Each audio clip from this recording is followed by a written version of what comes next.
Well, welcome back to Scoundrels Inc. While Sean takes a glup of that shitto, and we're talking about the Bad Batch. We're not restarting? No. God damn.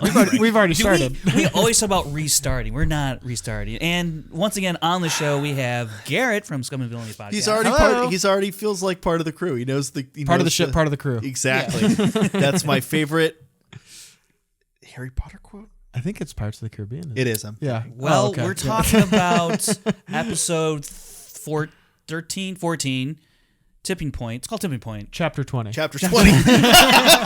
Chapter 20. God, all these titles and whatnot. But we're going to get into that and some of the questions that you all left in our Discord server. We got some killer questions today. I'm excited. It's a good one.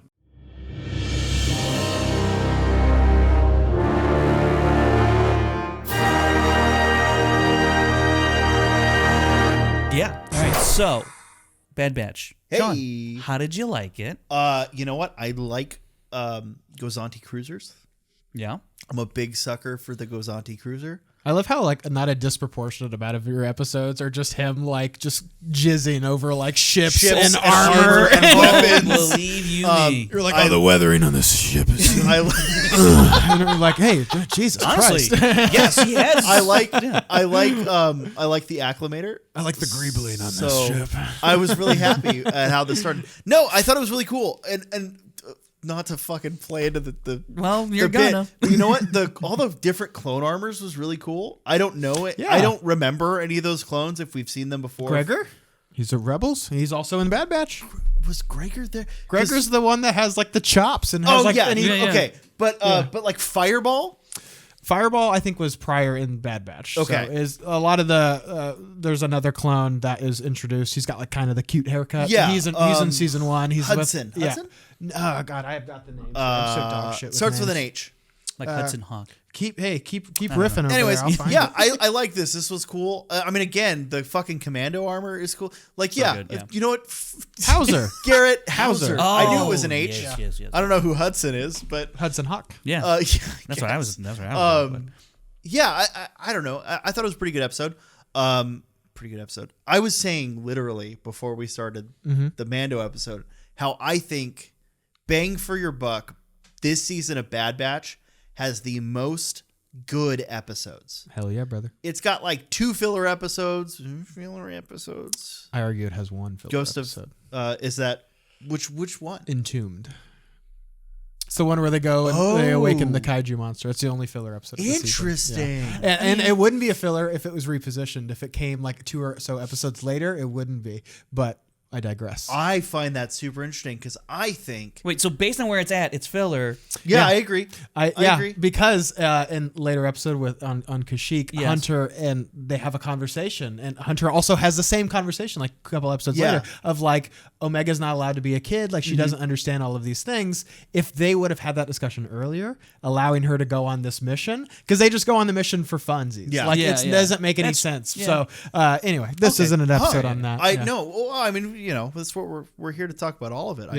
I totally agree with that. I know that some other members of our crew were name dropping. Don't subtweet them. They're not even here. What are they going to? Fine. Brando and Kevin. Yeah. Were a little critical of last episode. And they were also a little critical of the 2 episodes where the ship gets stolen. Yeah. Yes. Sure. It's fair. Yeah, whereas the second episode of that pair, little Temple of Doom energy. Love that episode. Yeah, it does have some Temple of Doom episodes. This whole season has a lot of Indiana. Yeah, it's stuff. very indie. Yeah. And what's funny about the Entombed one, that one to me it has super interesting implications because I think that's a Zepho ruin. That's what I initially thought. Yeah, that's where it's I don't know leaning, how true but, that is. Yeah. I think I like the fact that we could somewhat make that connection. We don't know if it's there or not, and but maybe they'll never confirm maybe it. They won't. If they don't, great. Yeah. Anyway, Frank, what'd you think of the episode? Hey, Tarkin was in this one. Tarkin was. Sure was.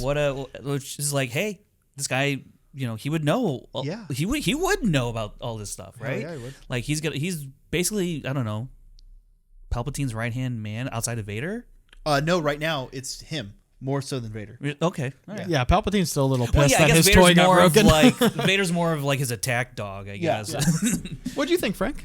Yeah, I really enjoyed this episode. I like the fact that, whenever Crosshair is in an episode, I'm like, hell yeah. It's a banger. I always love me some Crosshair. He is, without a doubt, my favorite aspect of this season. I think they've done a really great job utilizing him and the story that the journey that he's on from part of Clone Force 99 to not being a part of them and to basically saying, I will fight for the Empire, I'm a soldier, to realizing, oh, they don't want me. He does the whole Will Smith of, why won't he love me, man? If you know your Fresh Prince Bel-Air history. Hell yeah.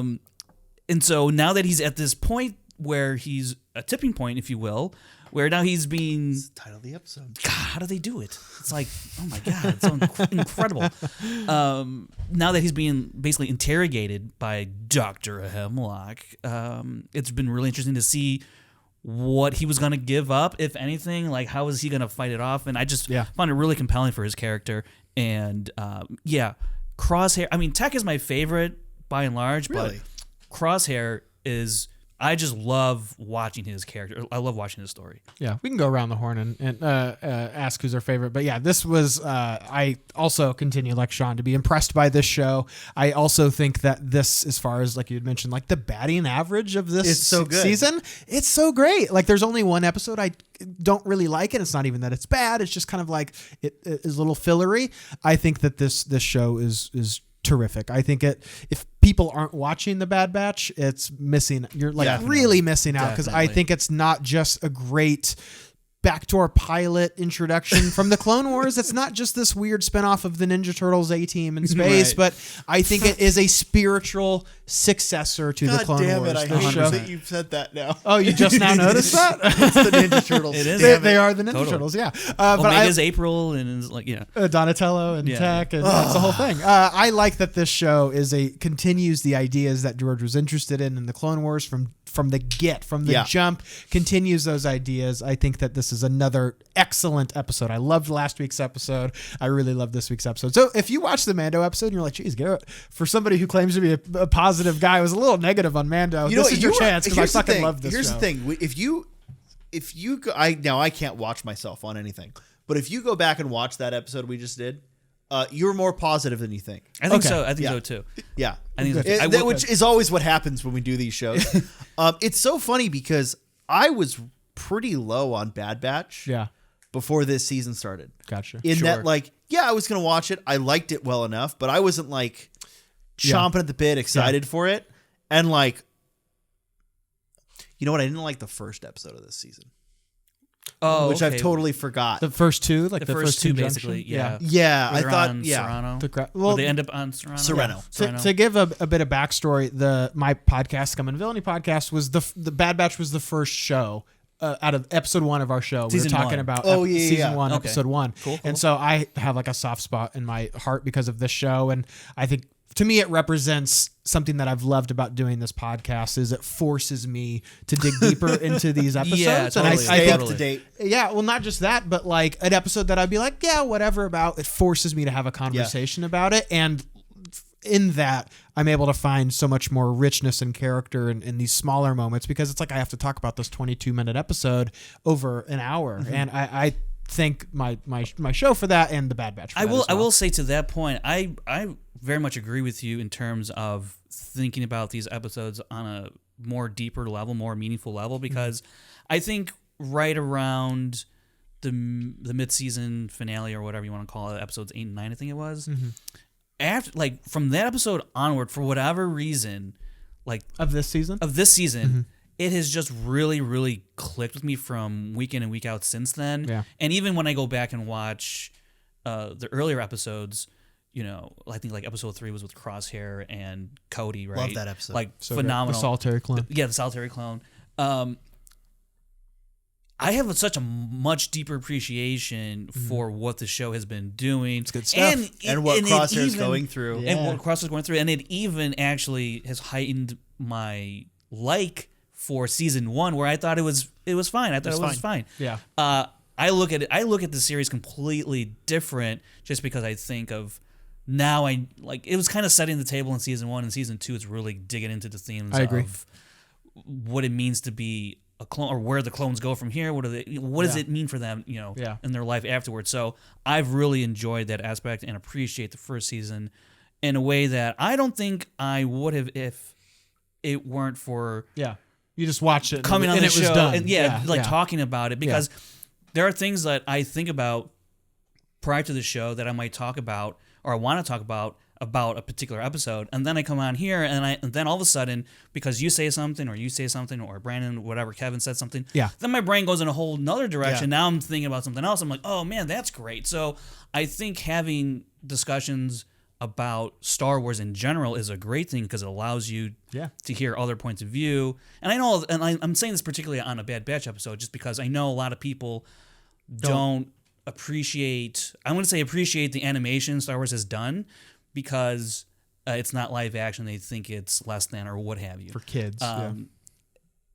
Some of the best not stories, enough people have watched Resistance. It's true. Some of the best stories are in these animated episodes, and Bad Batch season 2, as I feel like it just brought it to a whole nother level, in the same way that the last 4 episodes of Clone Wars season 7 brought animation to a whole new level and storytelling to another level in animation. Bad Batch is just taking that torch and just run with it like crazy. Yeah, and I honestly think what they're doing with Crosshair, because I guess we don't really know if this is 3 seasons and done, or if this is like going to be a show that, much like the Clone Wars, they just continue until they can't continue it any longer.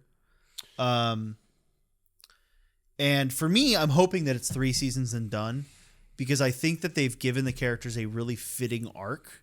If this is when they're turning Crosshair back, because I said when Echo left that I thought this would signify that, okay, we're getting to the point where Crosshair is going to see the light and come to, from a storytelling point of view, you pull Echo out so that you can reintroduce Crosshair to the team. Now, I think it'll take some time for them to build that trust, and we also, you guys pointed out that, hey, maybe he doesn't, and I partly agree with that, right? He might not be able to get to a point where he can rejoin the team. That's the interesting part about it. In a satisfying way, right? And that's fine, right? I think it's interesting that they are laying the groundwork for that as a potential. Mm-hmm. True. I love what this episode does to his character, because we're seeing actual torture.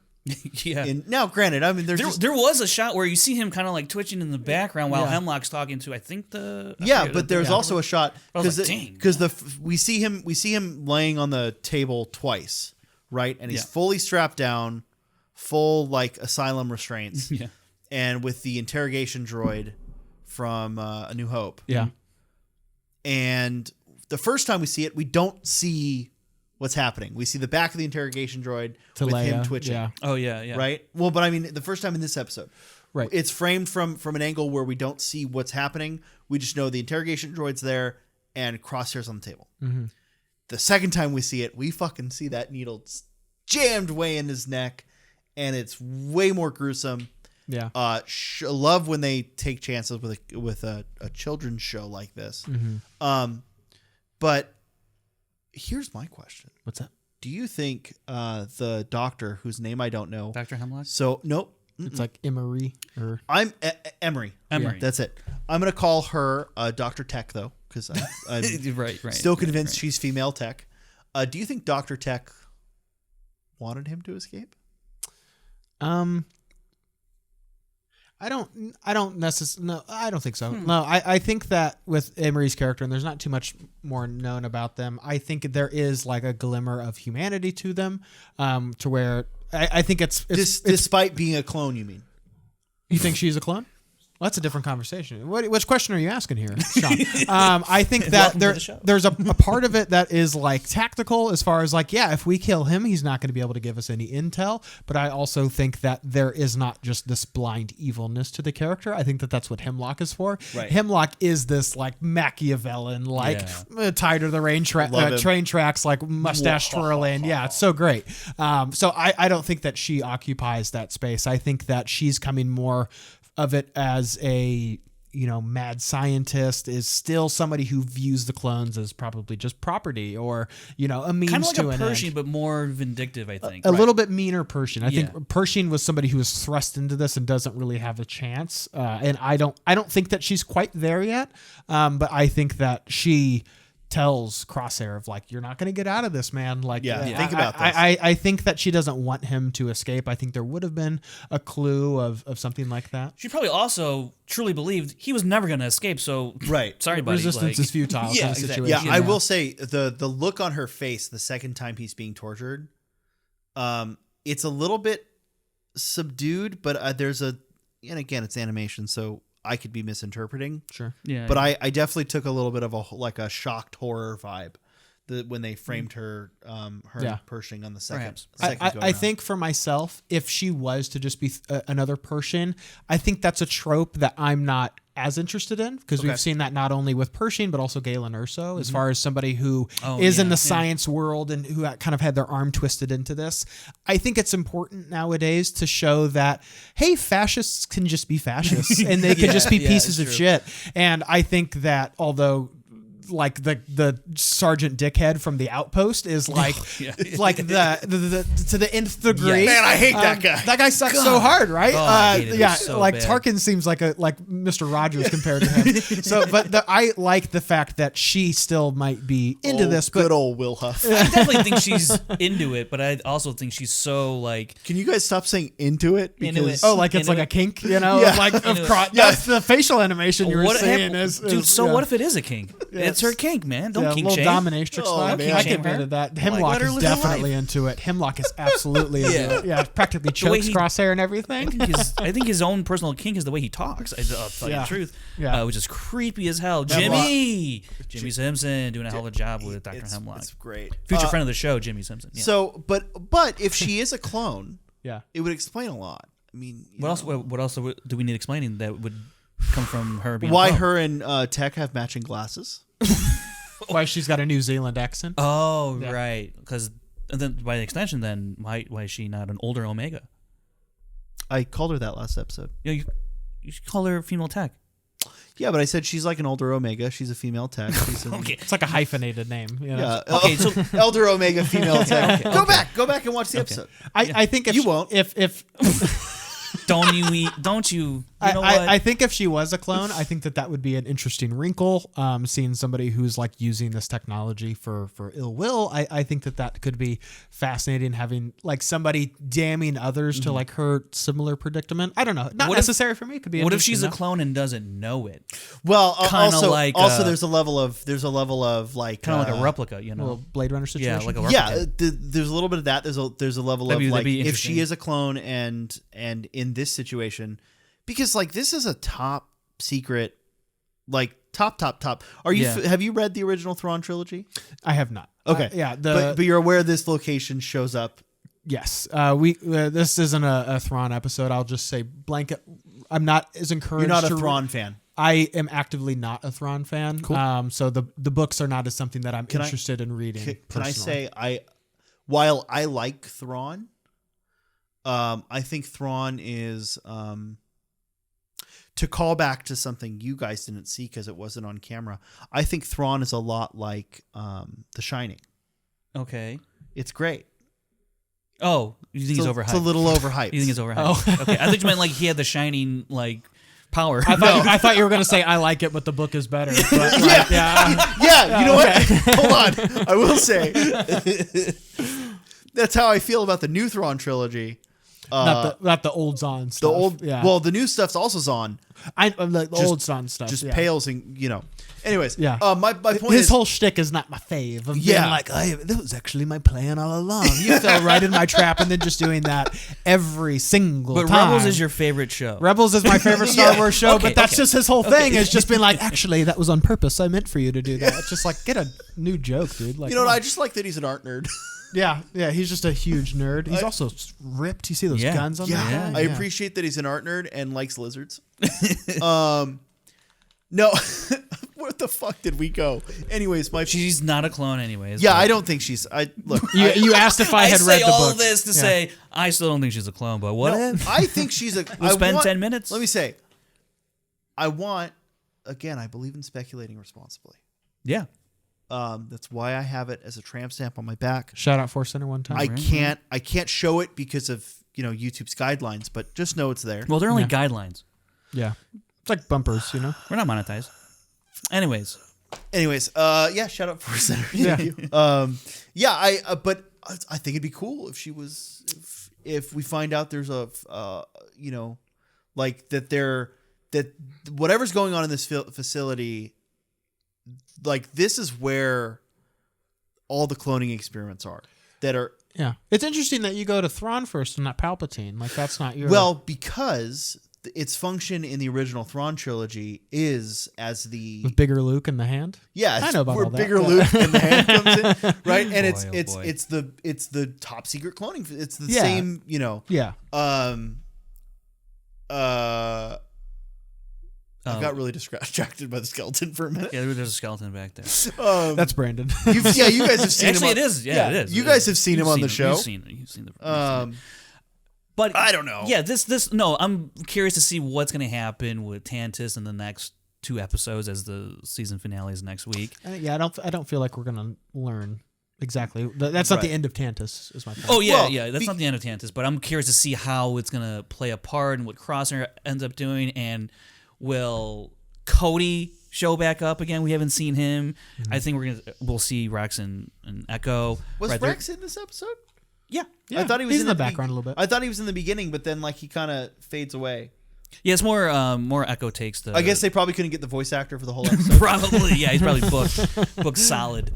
I'm just really, and then we do go back to Pabu real quick, and Hunter is confronted with, "Hey, why don't you just stay here?" And I will say, it seems like some amount of time has passed, which I like. Totally, I appreciate that. I love that the mayor asks Hunter the thematic question of the show. He's like, well, what exactly does it mean to be a soldier? And Hunter's like, fuck, that's an excellent question. Man. Yeah, he's like, well, you got me there. I just imagine Dave in the background, animated Dave, of course. Yeah, the cowboy hat and everything. Yeah, that wasn't in the script. He's not. Yeah, I'm just waiting for somebody to ask Din Djarin, like, well, what exactly is the way? Is there just one, and he's like, oh my god, what does it really mean to be a Mandalorian? Exactly. Big fan of that when they just ask the primary question of the show. But yeah, I think what's going on with Crosshair, I would be fascinated to see it lead to a point beyond just he realizes the wrong choices that he made, and then he sacrifices himself for the Bad Batch. And to me, the trajectory that is far more fascinating with the character is seeing him making that wrong choice, and then to see him actually have to repent for his wrongdoings and to be on that path towards becoming a less shitty person. Sure. Because that is something that we saw a lot with obviously with Darth Vader and Kylo Ren. And if we can't see it with Ben Solo, I'll take Crosshair. Every character who gets redeemed has to immediately die, sacrificing themselves. I think there's, if any Avatar The Last Airbender fans are listening, I would love Crosshair to take a Zuko path, and Dave Filoni being involved give me some pause. I'm hopeful. Yeah. Have you seen Avatar? No. Oh, you need to watch just Avatar. A little bit. Yeah. My preferred. Do we have water? Exactly. Yeah. There is no beginning, no end. No, the M. Night Shyamalan movie. Oh, very good. Yeah, you should watch that. I bad. I unabashedly like that movie. Well, you are now off the show. Okay. What I want to say is, while I think that what will end up happening is he'll rejoin the Bad Batch and sacrifice himself, I think they'll go the cliche route. Honestly, I hope not. My preference is he will join Rex's resistance. That'd be great. Because I think that would be a good way for him to atone. Yeah. And honestly, he's kind of been at the forefront of all of these little interactions with seeing the clones. Every one of his episodes has brought up the thought of decommissioning the clones. I know that's a running theme in the show this season. Yeah. But Crosshair had more firsthand interaction with the quote unquote regs, to whereas the other members of the Bad Batch were secluded from them pretty much the whole time. Right. So when Order 66 happens, they kind of dip and they don't really get to see the aftermath of all of that. So I think they lack a little bit of that conviction. Rather than, I think it's really significant that Echo is the one that leaves first because he was a reg. These are his brothers, and I think that Crosshair gets that perspective and an opportunity to see kind of what's happening to others like him, and sees kind of, the changing of the tide, so to speak. Yeah, I like the idea that Crosshair will end up with Echo and Rex and possibly Cody, I guess, if they form their own little batch. But I also think it would be really, I do think he probably will die, a Crosshair, in this finale, and I think it's going to... by the end of the season. Yeah, and I think what's going to end up... And I think that because Omega is going to have to learn how to deal with this type of loss, and I think that only furthers her character development in terms of how she views the Empire and what they're fighting for and who she's fighting for, especially when it comes to Pabu as well. That's going to be a big factor of protecting this home, these people, these peaceful people. Yeah. I think learning a lesson of death and loss at that young of an age is not foreign to a lot of kids these days. And so I think it's probably, I could see that happening in the show, although I am kind of rooting for this Crosshair, who's like, yeah, I've done some bad stuff. I can't go back to you, and I can't join Rex and stuff. I'm just gonna be out here. Yeah, I'll be a little bit of your guardian angel. I'll be a little bit of your guardian angel. I might pop up and snipe somebody out and catch. I got your back, but I ain't gonna. Maybe that's what sit he down does. and eat dinner with you anymore. Maybe that's what he does as a Force ghost. Yeah. I love what you're saying about this idea, because the writing is on the wall, certainly, of Omega learning these lessons throughout the course of this season of like things being taken away from him, whether it's something like Echo, but also like the Marauder, which she sees as their home. Tech sees as transportation. She sees it the same way that I see my Prius outside, to where she has a bedroom there. This is where she found her family. Yeah. And although the batch is used to having allies for a mission and then leaving and then making new ones, whether it's a Jedi or otherwise, this is all kind of new for Omega. So I think that's, unfortunately true, that we could be leading to some significant loss for her and maybe the rest of the batch, and also well having too, to learn this lesson Definitely. of like the importance of the family that they've really cultivated. I think it's Hunter. If my power ranking of my favorite Bad Batch members, I'm just gonna say he's on the bottom. He's on the bottom for me. Here's the problem: if you lose Hunter, you lose the only like normal, quote, unquote, because the other two on the main crew, are they're too. I don't know. That's a whole other. He's the straight man, and they're kind of the basically. I do think that we're gonna see in the next few episodes before the finale. I think we'll see. This is a finale. Oh, finale's next week. Yeah, right. 2-episode finale. Yeah. Huh. But no, go on. What do you think's gonna happen in the next couple episodes? I think. We have two. It's a 2-episode finale. Yes. Okay. I think he's gonna get Winter Soldiered. Oh yeah. Right. I think next episode we're gonna see. I'm afraid of that. That's why I don't like it. Yeah, we're gonna see like the Terminator. He goes like Born Identity. Yeah, Born Identity, he's Manchurian Candidate. I think for a point, I don't think that's like the end of his days, though. I don't because either. I think that is kind of was something that was so great about season 1, is because we assumed that's what was happening. We assumed that the inhibitor chip was just leading him to be this blinding killing machine. And what a great reveal at the end of season 1. He's like, "No, this was all me. You guys abandoned me." Like I love all of that stuff. I pulled out my chip weeks ago. It also gives him this sense of accountability and again, like he's choosing his own path going forward, which is so much of what the show is about, is choosing your path and what's the right journey for you. I thought the show was about having Freddie Prinze Jr. pretend to be a kid without doing anything. What do you think's gonna happen with Sid? Who cares? I care. I think Sid is going to turn on the batch. That's something that's been alluded to this entire season, is that she's untrustworthy and her trust is conditional. I think that she is going to be the one that eventually leads the Empire to finding them, to finding Wanda Sykes' character specifically, and finding. Sure. She doesn't know about Pabu, as far as we know. Right. She's never been there, which I think is an important detail. But I think that she is going to lead the Empire towards those. Do you think that's this? Do you think that's the finale, or you think that's next season? How else would the Empire know that they're on Pabu? Fair. Well, because I don't know that they might. Yeah, because this episode leaves the batch in a weird spot, because we end up going back to Crosshair for the end of the episode. So because they're kind of making the decision. The batch knows they're being hunted now, right? So, but they're discussing whether or not it's a trap. It's a trap, and they they need whether or not they need to find Crosshair or just stay in hiding. So I guess for me, I assumed they would go try to find Crosshair. Yeah. But yeah, I guess it probably makes more sense for Pabu to get attacked.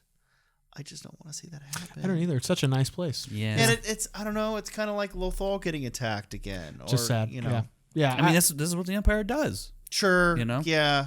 Yeah. I think it would be important for the batch to learn this lesson as Cassian does, is that there's no corner of the galaxy that is too sunny what is secluded. Cassian says sunny and nice, or sunny and easy, warm and easy is what he says. There's no place too warm and easy that the galaxy won't be able to stomp their boots, and I think that that's an important lesson for the batch. And although I like seeing them in this time, and it's one of my favorite parts of this episode, is like having Omega have an opportunity to like learn how to fly the ship, but it's like downtime, and Wrecker is enjoying his time. It's like it's so endearing, but I think it's important that the batch learns this lesson of like, this is nice, but it's not your place. Just the way that Luke staying with Owen and Beru is nice and comfortable and easy, but it's not his place. He has a bigger destiny. Yeah, and it might also give the batch a sense of, this is what you're fighting for. Maybe totally. It's like, this isn't the life for us, but our life is to preserve this for others, and like they might walk away at the end of the season feeling that greater purpose. I hope so. Yeah. I think for them to just kick back on the beach and enjoy their food was like, that's nice, good for them. They need some R&R for sure. They deserve 100%. Yeah. But maybe there's a higher calling for them. I think so. Want to get into some of these questions we have in our Discord too? Yeah. You got one more thought? I've got I've got these queued up. Okay. So the first question. I think this is a really hard-hitting question from IT Nama. Ooh, back at it again. Love the questions. Frank, let's start with you. Do you think Jar Jar's a virgin? No, I don't. Okay, now Jar Jar fucks. Follow-up question. Do you think he lost it before or after the prequels? Before. Okay. You think that's what he meant when he said crashed into Boss's head? You know it. Kind of like Maverick. Remember in Top Gun when he's like, over 5 air control towers and 1 admiral's daughter, and Goose is like Penny Benjamin, who's actually the love interest in Top Gun Maverick. That's Penny Benjamin. I think Jar Jar may have had a similar encounter with the admiral's daughter. I don't watch movies, so I haven't seen Maverick. You are off the show. Oh my god. I think it's actually canon that Jar Jar's not. Do you remember this lady, Queen Julia? Oh yeah, yeah. She refers to him as her love and shares kisses with him. So Jar Jar fucks, and that's canon. Okay, you know where that tongue is going. The most unlikely. I forgot about the most unlikely. And Qui-Gon grabs it, bro. Yeah, like you know where that thing's been. I forgot about the most unlikely team up of Mace Windu and Jar Jar. Yeah, I'm just saying. Gosh. Yeah, Jar Jar gets it. I gotta go watch Clone Wars again. Like those are just wacky, man. It's good stuff. Yeah. I don't. Maybe I'm too old to understand this question. Okay. If Grubhub exists in Star Wars, do you think it will get memed a lot, like in real life? Does Grubhub get memed? I think Grubhub does exist in Star Wars, I would say. Sure. The meme part, I'm not familiar with the Grubhub memes, even in the real world. Yeah. I wonder if they meant something context. I wonder if they meant something else other than Grubhub. If they meant like a DoorDash, something. Well, no, like an image hosting service that like GitHub or maybe they meant Pornhub. Baby, I don't know. Erden, I'm not sure. Follow-up question: does Jar Jar watch porn? Yeah. Follow-up question. Does Jar Jar? What categories does he want? Yeah. Big Boomba. Big Boomba. Boomba. Wait, who sent that question in? That was Erden 5. Erden 5. What kind of question is that? I want to know how you meant that. I think we're missing something, or it's a typo. Or, maybe. We're just not. I need you to clarify. I don't have the real world context. Yeah, of the Grubhub memes. Maybe we're dumb. Let's ask: does Star Wars have some sort of like food delivery service? I would say so. Why not? And it's all automated. It's like no one's knocking on your door. It's a droid. Well, if they did, do you think in the Clone Wars episode with the Jorgen fruit that Padme would have just postmated that shit instead of having R2 and C-3PO go get it? I think it's a valid question. Well, I think it shows a mark of privilege that she's above, using a gig service. Yeah, sure. She doesn't want to pay the delivery fee. I got. Yeah. It's a whole thing. She's got these droids. She's got the droids. They'll just I can save the $10. Yeah. All right. I like this next question, but again, I think I'm too Dumb? old Okay. Yeah, to understand it. Is mayonnaise an instrument? No, Patrick. Mayonnaise is not an instrument. Horseradish too. Any further? Yeah, it is a SpongeBob. Nice, good work. Yeah, you thought Sean was like, and I still got a couple things up here. It's not even that before your time. You said you're just a little. No, bit I older know. than I'm me. just playing it up for the just for the bit. For the bit. Hope you enjoyed it. Hey, Darth Kitty. That's Kitty. I actually really like this. appreciate that. I actually really like this question. So, if Mel Brooks asks you to expand the Spaceballs-averse, would you go sequel or prequel, done as a movie or TV, and who would you cast as your lead? Definitely prequels. Okay. I'm definitely going the prequels. Interesting. And then what was the other part of the question? Movie or TV? Movie would have to be a movie. Okay. I want to do all three in one movie. Sure. And then what was the other part of the Who's question? your lead? Who's my lead? So who, like, as Obi-Wan or Anakin? Well, remember, Spaceballs is not a direct 1-to-1. No, but it's There's just not like really a Luke. You know? Yeah. yeah. But I'm just trying to figure out who would I have play. Because remember, Han and Luke are the same character. Yeah, that's what I'm saying. Like, who am I going to try and kind of embody Obi-Wan and Anakin type of like that? Yeah, well, I'm going to go Bradley Cooper. Okay. He's got the chops for it. Yeah. I've really been enjoying Poker Face. I'd say Natasha Lyonne. She's got like good Star Wars kind of scoundrel sort of vibe. So I would really appreciate that. As far as what era, I think the jokes that Mel Brooks would make about the prequels, it's like I've heard these for 20 years, you know? So I think the sequel trilogy, although is a little vulnerable right now, I don't know if the fandom could take it. I don't think so either. Oh no! I think, but that also might be the thing that brings us the love back. I Maybe, think right. I would point more Mandalorian. Okay. A little Mandalorian That would be parody, fun, I'd be really into the love coming back into the sequels. I just don't know if the fandom would accept it. It's so, not time yet. Yeah, I think Samando could take a little poking, and I think Natasha Lyonne would be like a great Mando bounty hunter. I was gonna pitch a TV miniseries poking fun at all the live action TV shows, but instead, I will pitch my sequel trilogy movie. I'm ready. Mm-hmm. And it is starring Karen Gillan Okay. Oh, okay. Yeah, like that. and Justice Smith. Oh, I would love to see both of those actors Yeah. in Star Wars. Actually, It's good. Yeah. pick. I think that's mine. I think it's riffing on the sequels. Well, it's riffing on they're doing Spaceball. They're doing what was it? Spaceballs the movie. Yeah. Search for more money. The search for Spaceballs 2, the search for more money. I think that you're absolutely riffing on the joke they made in the first movie and the fact that now Disney owns it. Oh my, 100%. yeah. For sure. In fact, For actually, sure. that's really yeah. And I think that it's Justice Smith will play the role of Finn yeah. and Why is that, Sean? because he's hilarious. Oh, good point. And I really appreciate him as an actor. By the way, Yes. He's good. I've seen the D&D movie Oh, you have? and he's amazing in it. Awesome. You're we'll talk about it off air. Yeah. I'm curious because you're like a D&D I'm a guy, and I'm huge- curious to hear your opinion. Huge D&D. because I am not. It's amazing. Cool. Great. That and Detective Pikachu have made Justice Smith one of my favorite he's current great. I liked working him a lot in actors. that. Yeah. So that's your movie. and I just love your I miniseries. love Karen Gillan, and Karen Gillan will be playing like in the Spaceballs tradition of mixing.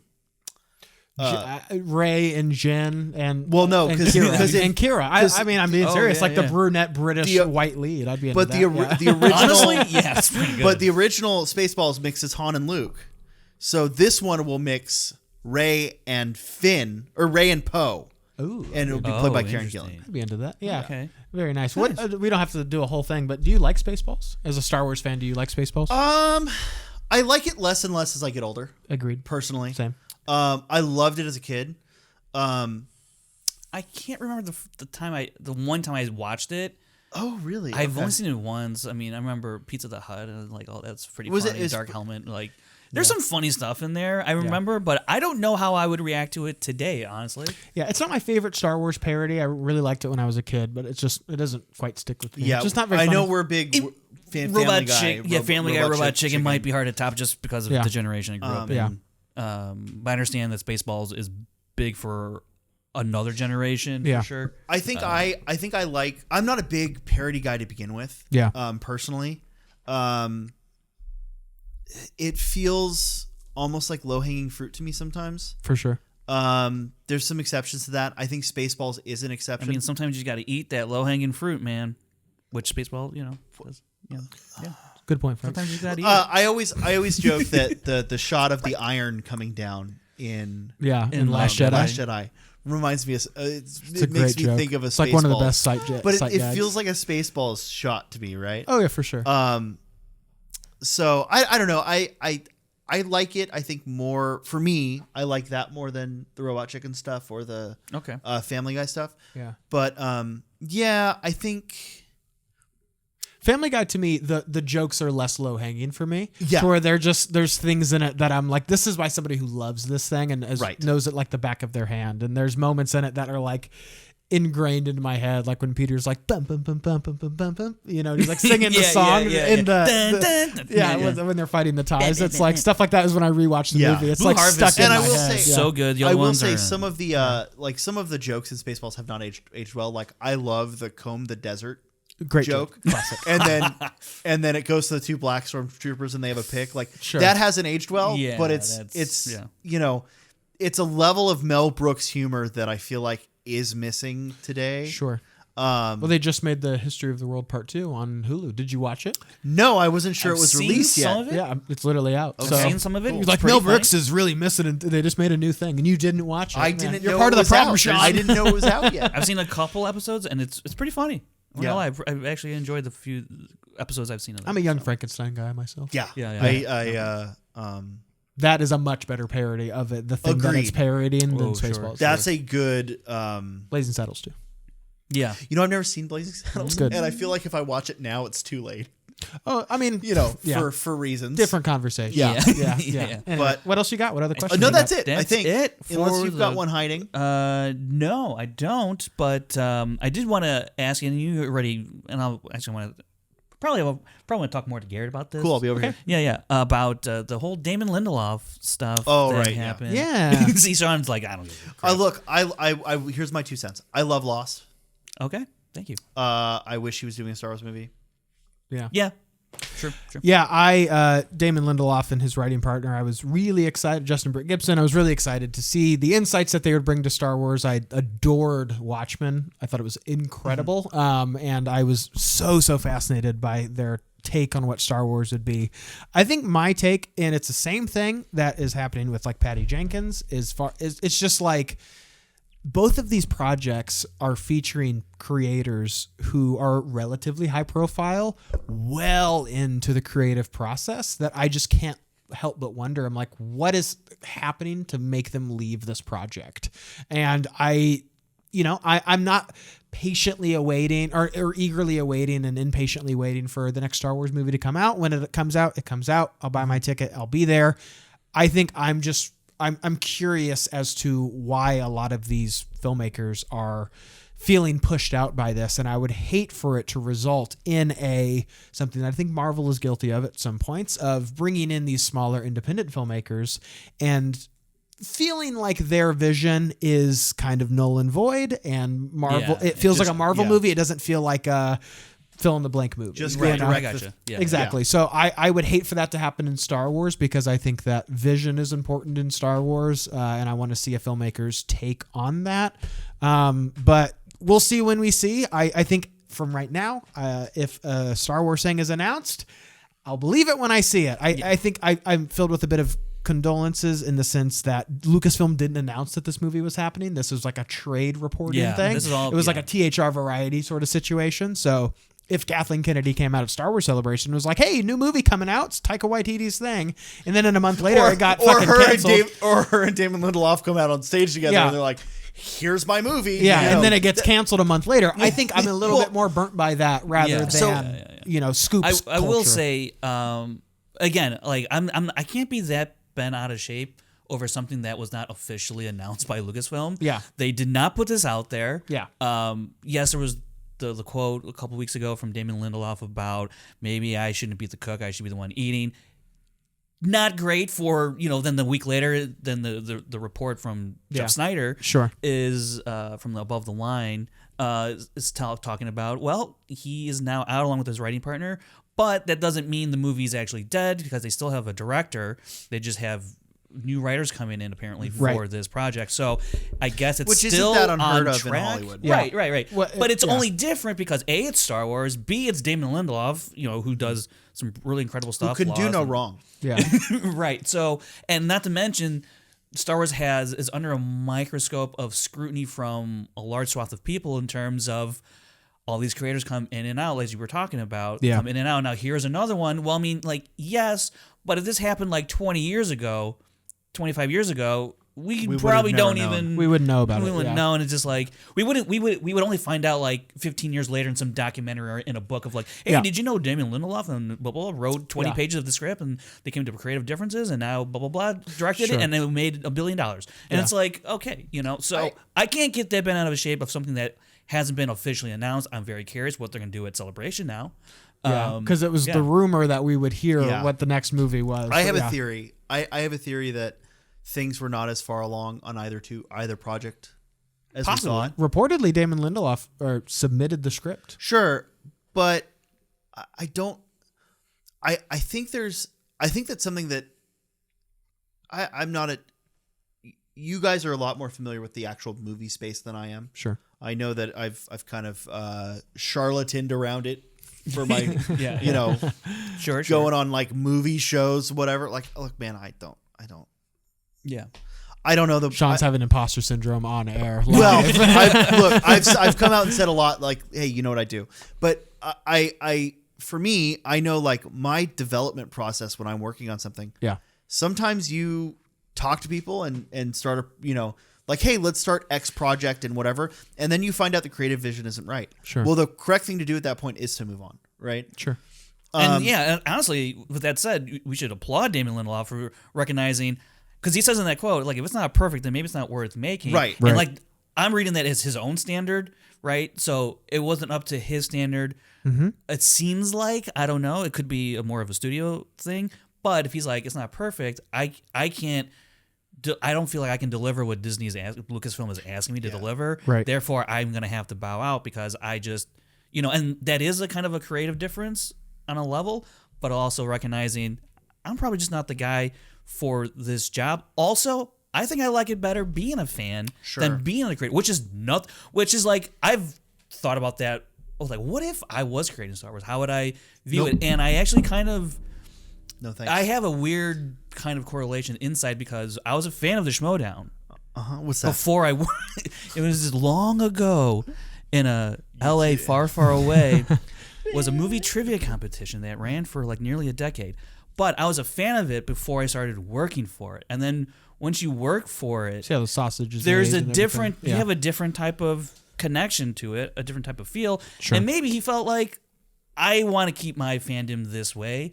I can't be a creator. I don't know. It could be a lot of things. Yeah, I mean, we unfortunately don't really, or maybe fortunately, don't really know, why this exiting keeps happening. Could be for a myriad of reasons. Yeah. And I think, for example, when we read the Colin Trevorrow Duel of the Fates script, there's ideas in there I like. Mm-hmm. And then there's ideas that I think are like theologically incorrect or not aligned with Star Wars or what I don't believe Star Wars to be. If this is one of those situations where Damon Lindelof says, I want to tell a story about this, and then, Star Wars and Kathleen Kennedy and Lucasfilm, everybody comes in and says, like, this isn't really what our vision of Star Wars is, then, so be it. And then they move on. I will say that the writers that is kind of taking things over from here, Stephen Knight, for me, has like a up or down track record. He worked on Peaky Blinders a lot. I know him from, he wrote Spencer. He also wrote he also wrote the shitty Matthew McConaughey Serenity movie. He's also written Pawn Sacrifice. And I keep hearing about this so. Matthew McConaughey Serenity. I don't think I haven't seen it. Apparently, it's horrendous. I don't think it's the Serenity I like though. No, not the space one. No, and he's also written like the Seventh Son Jeff Bridges movie. He's also written like a lot of other stuff that I really do like. I think that he's proven to be sounds like a typical Hollywood writer. Exactly, that's my my point. He seems to be a writer in Hollywood that submits a thing, the director takes it from there, and it will be what it will be. Yeah. Like from the writer's standpoint, it's kind of taken away from there, which is coming back to my Damon Lindelof point.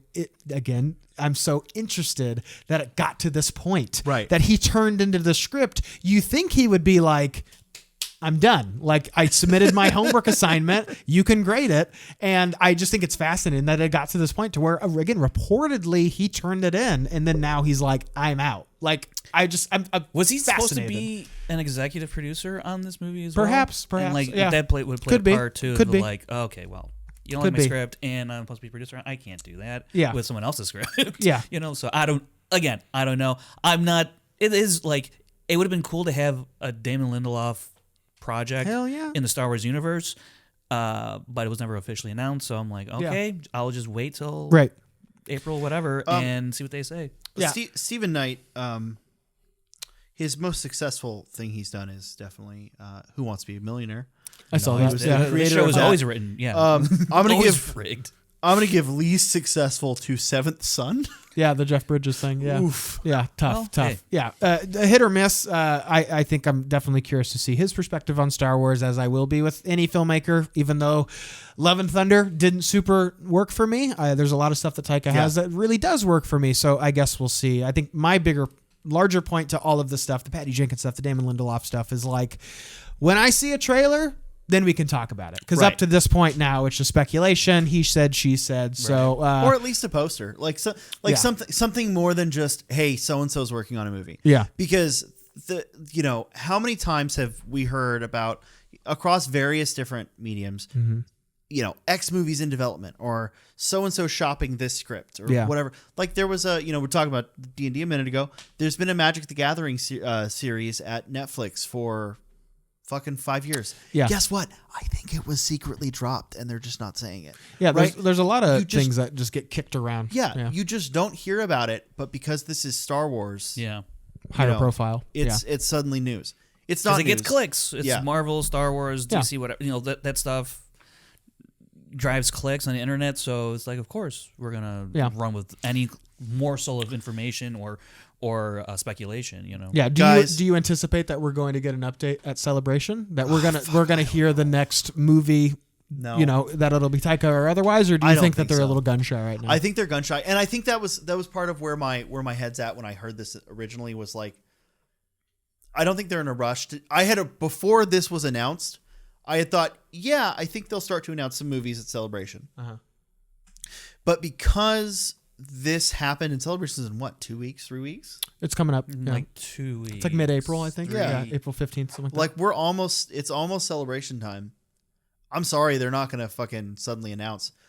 Unless it's 2 weeks, this is coming out now because they're prepping Celebration, and they're like, hey, we couldn't have this writer here. Could be. Because we're going to have, John Kasdan back or something. Yeah, I'm sure Lucasfilm wanted to have this script on lock and be like, and they couldn't. It's good to go. Yeah. And now we're announcing it at Celebration, but because we're in Lindelof pre-production pulls out of it. now. Yeah. But if we don't hear about any movie stuff until the next, I will be disappointed if we don't hear about I won't. a movie. Oh, really? I won't. I will be disappointed, but I'm not.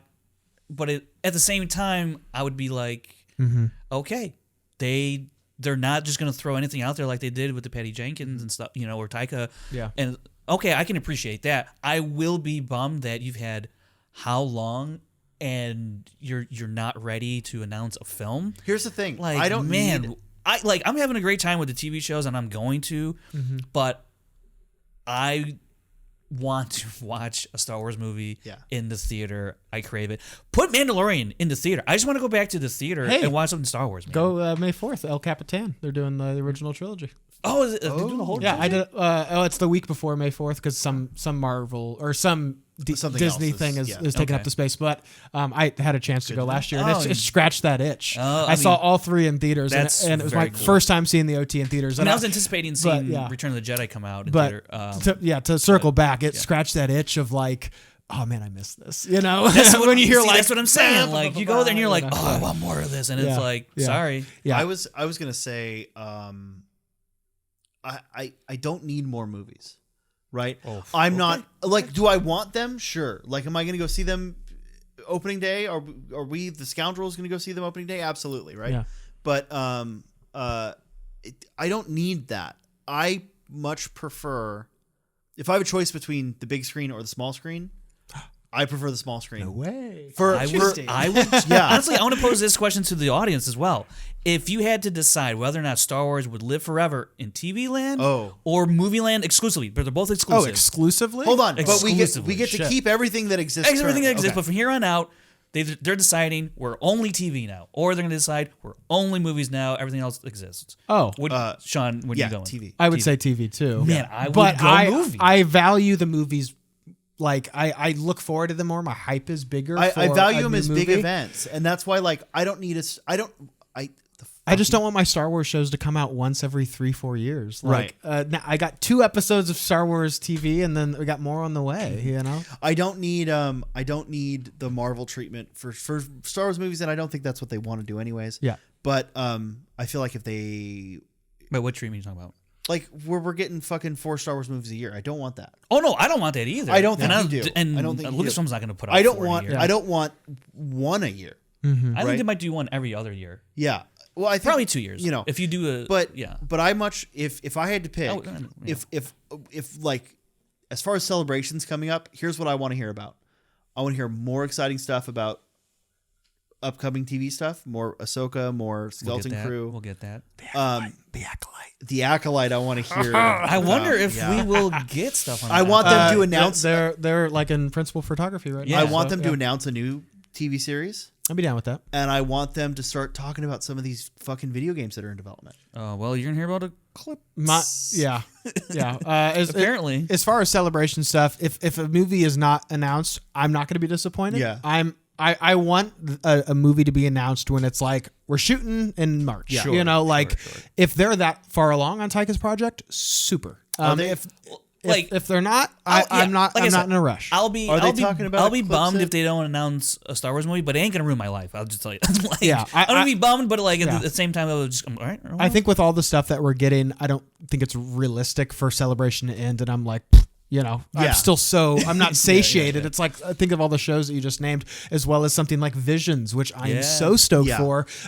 Obviously, Jedi Survivors, like right around the corner, as well as some other things coming. So, like, yeah, if we get some Acolyte stuff, and we're absolutely going to get some Ahsoka There's stuff, another- considering we got stuff this last Celebration for Ahsoka, 100%. yeah. I wouldn't be surprised if we get a trailer for Ahsoka. I think we are gonna. There's Yeah, two for sure. other Star Wars games aside from Fallen Order and Eclipse. There's 2 other Star Wars games that are in development. Star Wars Hunters, is that what you're referring to? Okay, I am referring to Hunters. I have that poster. I have a lot of questions about Hunters. Yeah, I played it at Celebration, and It was fine. It's super buggy for my Yeah, super yeah. buggy. Yeah, I didn't get a chance to play it, but I know what I already know what it's going to be. Are you guys boycotting Eclipse? Are you into this? I don't plan on supporting Eclipse until further information comes out. Yeah, That being said, I want to hear, like, if they're going to talk about a celebration, I want to hear about it. yeah. Interesting. I yeah. just don't know. You know, I don't. I'm gonna be curious about what that audience is gonna be like at that panel, or during that part of whatever panel it's taking Well, place. apparently that game's not like 3 or 4 years out. Yeah, even if that's, it's going to that's my happen. other thing. So we're probably That's not my going to hear other thing. anything at Is it's so Celebration. far out that a lot of Yeah. things can change. Yeah. So, I think a lot of things are going to change. Yeah, I do I'll too. say this: Yeah. I would I do like too. to support Eclipse. I would love to. It's That's too what bad I- it's and I like wanna run put it- by I a would bunch like of to bags of support shit. But that's why I said what I said. Like, Yeah. I want to hear about it. Yeah. But I don't currently plan on, because, like, full disclosure, I would have loved to have, like, there was a game that just came out that I would have loved to have been able to support, but I Right. couldn't. Yeah, Right? 100%. Yeah. bought it, though. That's okay. Did you buy it? Everyone buy it. Everyone bought it. What are you talking about? Did you really? No, I didn't buy it, but because I'm not going to play it. But like everyone bought it, Yeah, and then they everyone didn't bought tell it. anybody that they bought it. They just played it in their home all quietly. I did not buy except it. for I also Twitch did not buy it. Yeah. Well, Jill bought it, didn't you? Sean, I just got my PlayStation 5 today, I'm very excited. What are you about doing it. here? I'd be. Yeah. You're lucky. I'd be You're making lucky. Well, love. here's the thing. Here's the thing. As someone who owns a PS5, there's not a lot of game options on it currently. Well, I ported However- all of my PS4 games. I'm However, playing those. nice. play the Miles Morales game. It is. I played on PS4, but yeah. Oh, I didn't You know play? it was on You PS4. play Okay. Fallen Order on that bad boy? I will eventually. Yeah. See, I don't want to play replay Fallen Order. I view it as kind of like how I did with like The Last of Us, the game, like the game before the show Yeah. came out. I view it as like when you go to a concert, you don't want to listen to that artist on the way driving there because it's Right. like I've already been in Okay. this world. I'm about to be in it for 3 more Yeah. hours. I feel that way with Survivor. I want to be like fall in love with Yeah, it and then I be like, agree. oh, I want to go back and play the first one. You know, so Fair enough. Fair enough. Yeah. yeah. So yeah, Celebration. We're probably going to get a whole host of info and Yeah. news. If a movie happens, great. If it doesn't, Yeah. no skin off my nose. Cool. Well, we went like way longer than we planned. Yeah. for Well, this one. we started talking Whoopsies. about other stuff. Hey, you know what, guys? If you want to hear more about us, you can check out the Scum and Villainy podcast, which I do enjoy. Thank you. Appreciate Garrett it. is on the Scum and Villainy podcast. I will say, Garrett, you are so far in the top 3 guests we've had on this podcast. Out of 3? 2. No, we've had 3 guests. Kevin. Oh, Kevin, that's considered right. a Kevin It's an McCann is honor. that. Thank you so Yeah. much. I'm happy to make the cut. I will say you've been the most insightful guest we've had on I'll this show. take it. I'll and, take it. And I think it elevates Frank and I. So thank you for No, it was a pleasure being here. If you guys want to hear more thoughts on this week's episode of Bad Batch as well as The Mandalorian and more sequential, Yeah.